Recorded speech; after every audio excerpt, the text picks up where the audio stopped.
আহাদুহুমুল মাউত ফায়াকুলু রাব্বি লাউলা আখখারতানি ইলা আজালিন করিব ফাআসাদদাকা ওয়া আকুম মিনাস সলিহিন। আল্লাহ বলেন, বান্দা, হে ইমানদারেরা, হে মুমিন মুমিনা, হে মুত্তাকি পরহেজগারেরা, শোন, যতদিন বেঁচে আছো, জীবনে বেঁচে আছো, তোমরা আমি যে সম্পদ তোমাদের দিয়েছি সেই সম্পদ থেকে আমার পথে ব্যয় করো, আমার পথে দান করো, আমার পথে খরচ করো, মরণ আসার পূর্বে।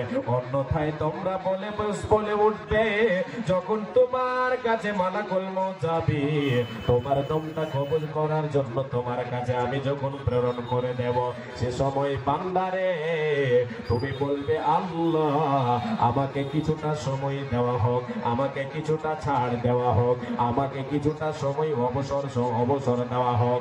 হে আল্লাহ তাআলা, এখন বুঝতে পেরে গেছি কোনটা আমার, কি করেছি দুনিয়ায়, কতটা নিজের করেছি, কতটা আমি অরেজদের জন্য রেখেছি। মাবুদ রে, আমি এতগুলো সামান দেখতে পাই, সব আমি দেখতে পাই।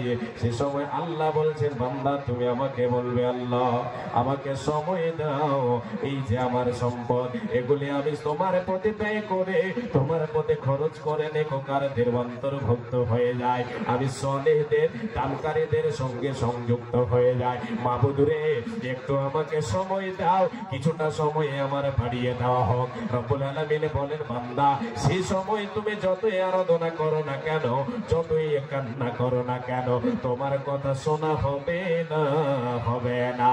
মালাকুল মউত গিয়ে পৌঁছে গেলে তোমার কোনো উপায় রবে না, রবে না, রবে না।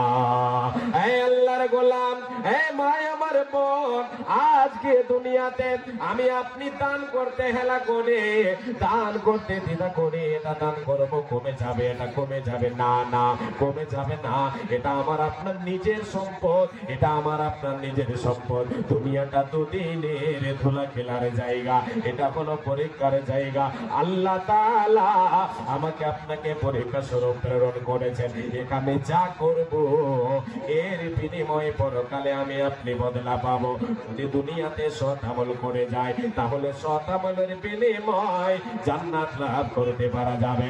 অসৎ আমল করে গেলে অসৎ আমলের বিনিময় আমাকে আপনাকে জাহান্নামের ভেতরে যেতে হবে।